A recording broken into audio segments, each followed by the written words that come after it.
दोस्तों, बहुत पहले की बात है। एक गरीब इंसान अपनी गरीबी से बहुत परेशान हो गया था। अपनी गरीबी के कारण उसका अपने परिवार का पालन पोषण करना बहुत कठिन हो गया था।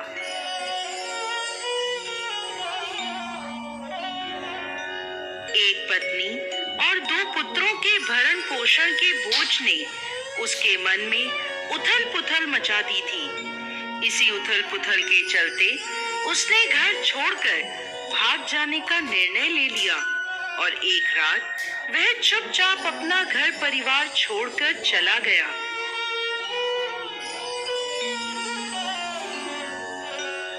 वो रात में बिना किसी मंजिल को निर्धारित किए चला जा रहा था।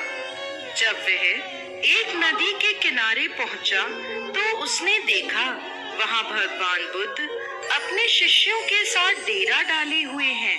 ये देख उसने निर्णय लिया कि वो सन्यासी हो जाएगा और भगवान बुद्ध का शिष्य बनकर उनके साथ ही विचरण करेगा। ये निर्णय लेकर वो भगवान बुद्ध के डेरे में जाकर उनके चरणों में गिर गया और उनसे विनती करने लगा कि वो उसे अपना शिष्य बनाकर अपने साथ ही रख ले। भगवान बुद्ध ने उस गरीब इंसान पर कृपा करके उसे अपना शिष्य बना लिया। उसके बाद जब भगवान बुद्ध का काफिला आगे बढ़ा तो वो भी उनके साथ ही चल पड़ा। गर्मी का महीना था। भगवान बुद्ध का काफिला चलता चला जा रहा था। जब वो एक जंगल में पहुंचे तो सभी लोग पेड़ के नीचे विश्राम करने के लिए रुक गए।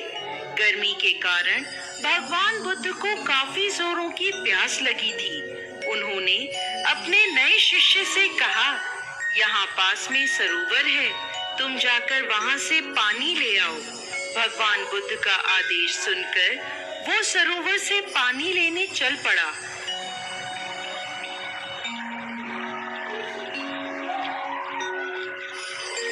जब वह सरोवर के पास पहुंचा तो उसने देखा कुछ जंगली जानवर सरोवर में उधम मचा रहे हैं। परंतु जब वो सरोवर के पास पहुंचा तो सभी जानवर डरकर भाग गए। उस शिष्य ने सरोवर के पास जाकर देखा कि सरोवर का पानी जानवरों के उधम मचाने के कारण काफी गंदा हो गया था। सरोवर का कीचड़ और सड़े गले पत्ते बाहर उभरकर आ गए थे। इतना गंदा पानी देखकर वो बिना पानी लिए ही वापस आ गया और आकर भगवान बुद्ध से बोला, भगवान, उस सरोवर में तो बहुत ही गंदा पानी था, उसे तो पिया ही नहीं जा सकता। शिष्य की बात सुनकर भगवान बुद्ध कुछ देर तक कुछ नहीं बोले। फिर उससे कहा, जाओ उसी सरोवर से जाकर पानी ले आओ। भगवान बुद्ध का ये आदेश सुनकर वो शिष्य पानी लेने चल तो पड़ा, परंतु मन में यही सोचता जा रहा था कि भगवान बुद्ध इतने गंदे पानी को पिएंगे कैसे। जब वह चलता हुआ सरोवर के पास पहुंचा तो ये देखकर चकित रह जाता है कि सरोवर का पानी निर्मल और स्वच्छ हो गया है।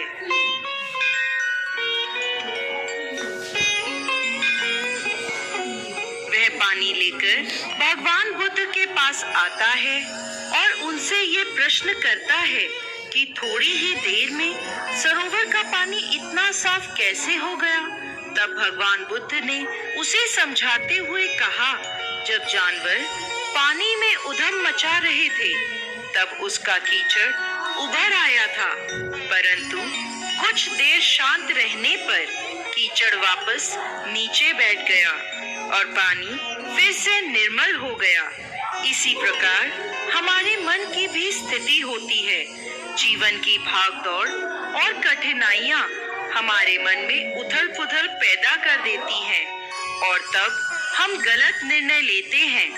परंतु कोई भी निर्णय लेने से पहले अगर हम अपने चित्त को शांत रखें और धीरज पूर्वक बैठकर सोचें, हमारे मन की वो उथल पुथल भी पानी के कीचड़ की तरह नीचे बैठ जाती है और तब हम जो निर्णय लेते हैं वो वो हमेशा ही सही होता है। इसलिए बुरे समय में इंसान को कभी भी धीरज नहीं खोना चाहिए। भगवान बुद्ध का ये उपदेश उसके समझ में आ जाता है और जब वो शांति से बैठकर सोचता है तो उसे ये आभास हो जाता है कि उसने घर छोड़कर गलत निर्णय लिया था और वो भगवान बुद्ध से आज्ञा लेकर अपने घर वापस चला जाता है। तो दोस्तों, कैसी लगी आपको आज की हमारी ये कहानी?